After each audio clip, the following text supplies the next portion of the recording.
Welcome to another episode of Weekend Learning with Transit. If you are joining us for the first time, my name is Bola Mensah. I am a facilitator with Transit Consulting Limited, and I'll be your instructor. I'm a certified human resource professional and an accredited management trainer. 3 weeks ago, we started the series, The Business Owner Mindset. And so today we are looking at episode 3.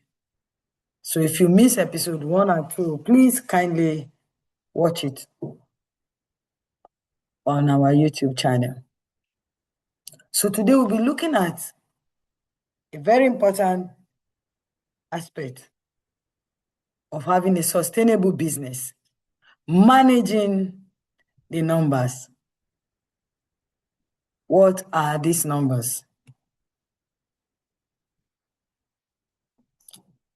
Most small business owners, they know their revenue number. They know how much came in last month, for example. Very few know their profit number. Even fewer know their cash position. How much cash do you have? Meaning how much money is actually available in the business right now. Not what people are owing you, what you have right now. Now, Chidi is our case study in this series. Chidi, in his 3rd year of consulting, had a month where he invoiced 1.2 million naira. He also had a month where he could not pay his business electricity bill because 3 clients had not paid and they are over 60 days overdue. Chidi was not broke, but he was cash flow negative. Now, I want you to know that there's a difference between being broke and being cash flow negative. And not knowing the difference caused Chidi real stress and real decisions that were made in wrong frame of mind. And it will cause any business owner stress and making decisions the wrong frame of mind. This episode is not an accounting lecture.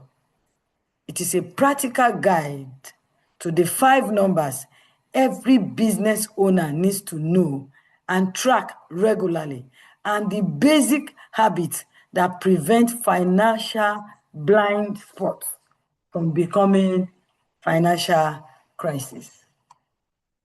So, what are these 5 numbers?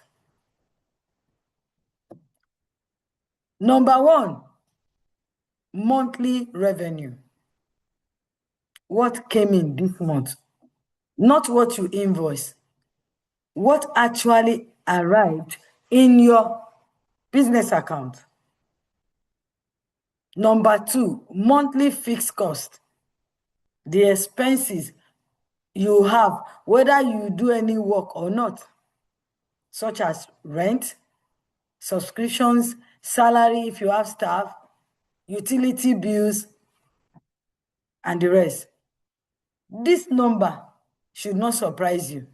You should know it before the month starts. Number 3, variable cost. What you spend delivering specific engagements, delivering specific projects, traveling costs, printing, third-party services, subcontractors payment. These costs, they go up when revenue also go up. And they should be predictable as a percentage of each project that you handle. Number 4, outstanding receivables. What clients are owing you right now, the total amount of invoices, and how many days overdue each one is. This is the number, this very number, outstanding receivable, is the one that hides problems. Many business owners with strong revenue have serious cash flow problems because clients are not paying on time. Number 5, the last number, the cash in the business account right now. Not the one that is combined with your personal account. Not what is coming in next week. What is available today. This is your real financial position. Now, if you know these 5 numbers at any given time, you are managing your finances well as a business owner.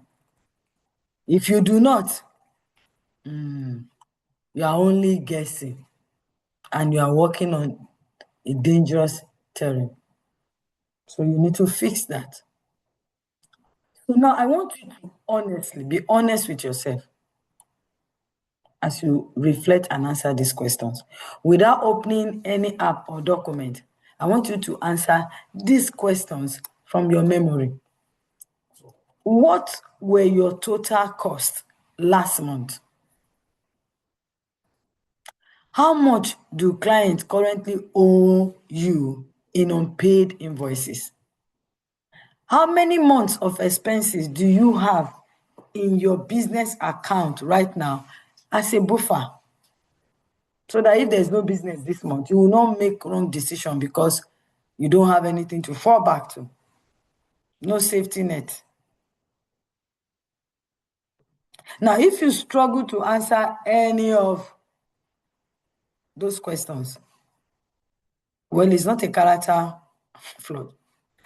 It is a gap in your financial system.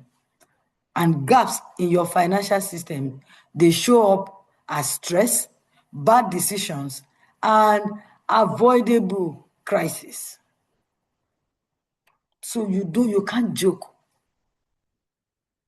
with them. You can't, please.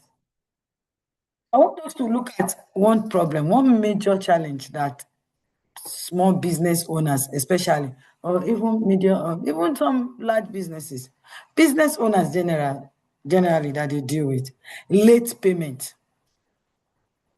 Late payment. Late payment is the single biggest operational challenge for especially small businesses, service businesses, for example, in Nigeria, because I live in Nigeria. And most business owners handle it passively, waiting and hoping, rather than managing it actively. So let's look at a practical approach to managing it practically. Approaches, rather.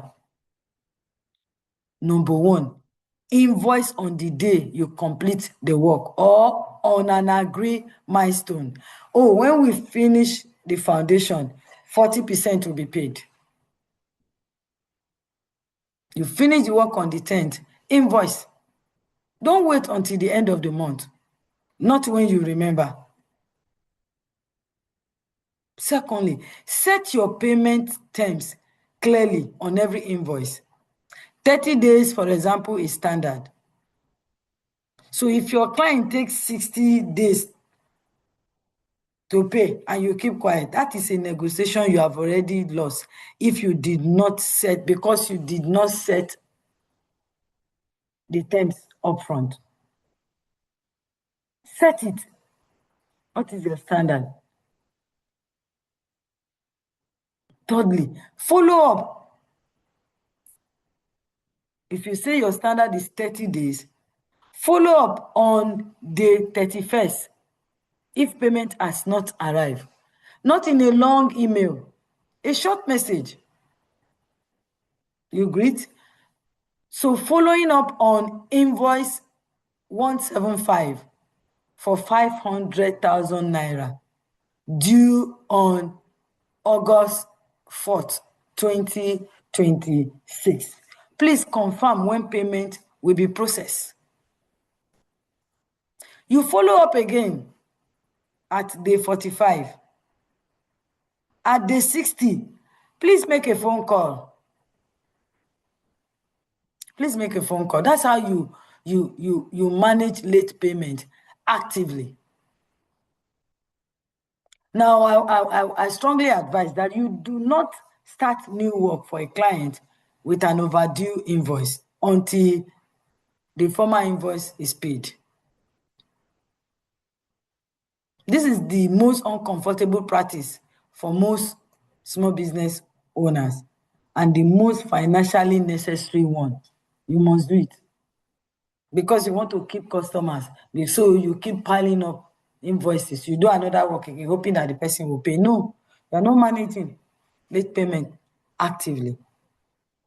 Secondly, if a client has paid late twice, require a deposit before starting the next engagement. 50% upfront is a completely normal requirement in professional services. And any client who refuses to pay a reasonable deposit on a third engagement is telling you something important. So be careful with that kind of client. So let's look at another challenge you need to pay attention to. Not separating business and personal finances. If your business income goes into your personal account, you cannot manage your business finances. It means you cannot manage it. Now, this is not a matter of being formal or informal. It's a matter of basic visibility, so you know how your business is doing financially. So please, open a separate account for your business. Pay yourself a salary from that account into your personal account on a specific date each month. Don't just go and be taking money from the business account too. And that salary should be based on what the business can consistently afford, not on what came in this month. Look at the average. So I'll pay myself 1 million naira. Not that I have 10 million this month, so I pay myself 5 million. Then next month I have 1 million. I cannot even pay my basic bill.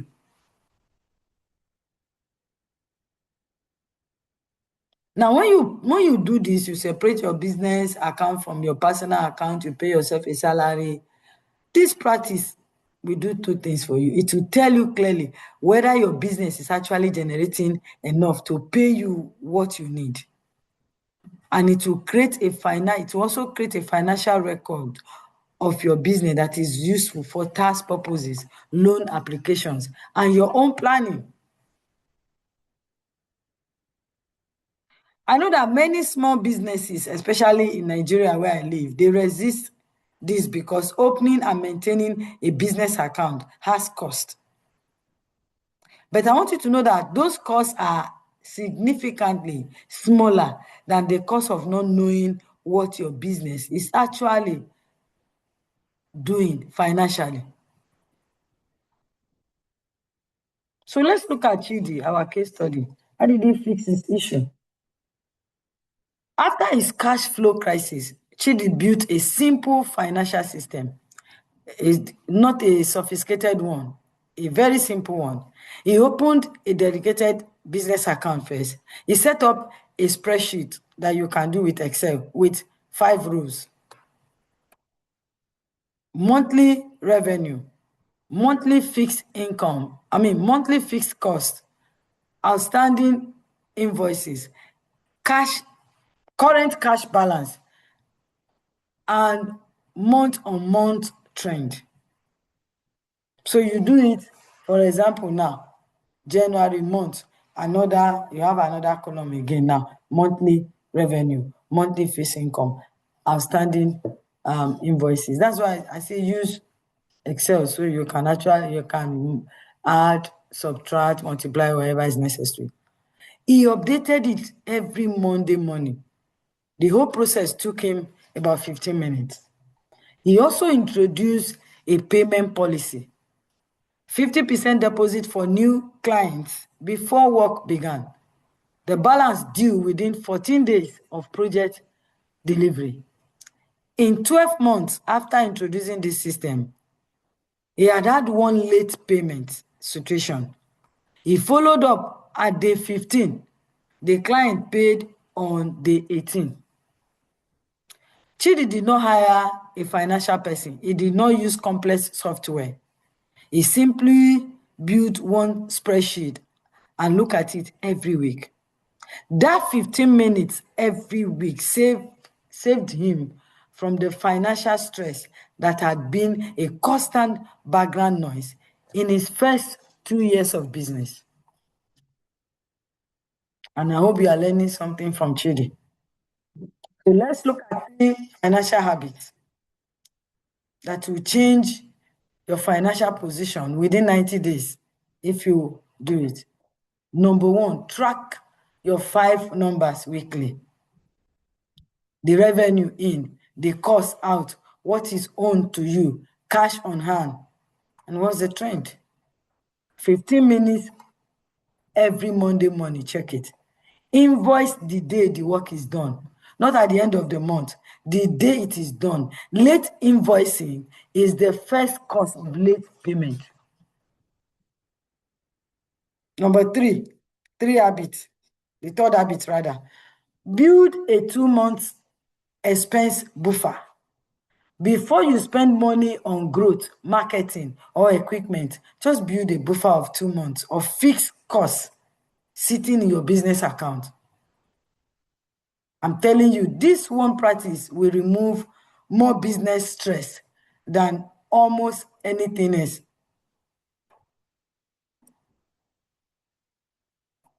So what are our key takeaways for this episode? Number 1, please know your 5 numbers: revenue, fixed income, variable cost, outstanding receivable, and cash, current cash. Number 2, late payment is a management problem, not just a cultural problem. It's not limited to one culture. So you manage it actively with clear terms and consistent follow-up. Separate your business and personal account. Please pay yourself a salary, the one that your business can afford. Track weekly invoice immediately. Build a buffer before you invest in growth. I believe that if you do some of these things, your business will be sustainable. So what do I want you to do this week? Action step. This week, I just want you to open a spreadsheet and enter your 5 numbers. Enter your 5 numbers. If you do not know some of those 5 numbers, finding out is the first action plan. Just 15 minutes will help you. I want to thank you for your time. Next Friday, we are going to be looking at growing without losing yourself. The episode about what happens when business starts to work and you realize you have no capacity left. Please subscribe, share with people who are also managing businesses, and I will see you next Friday. Thank you.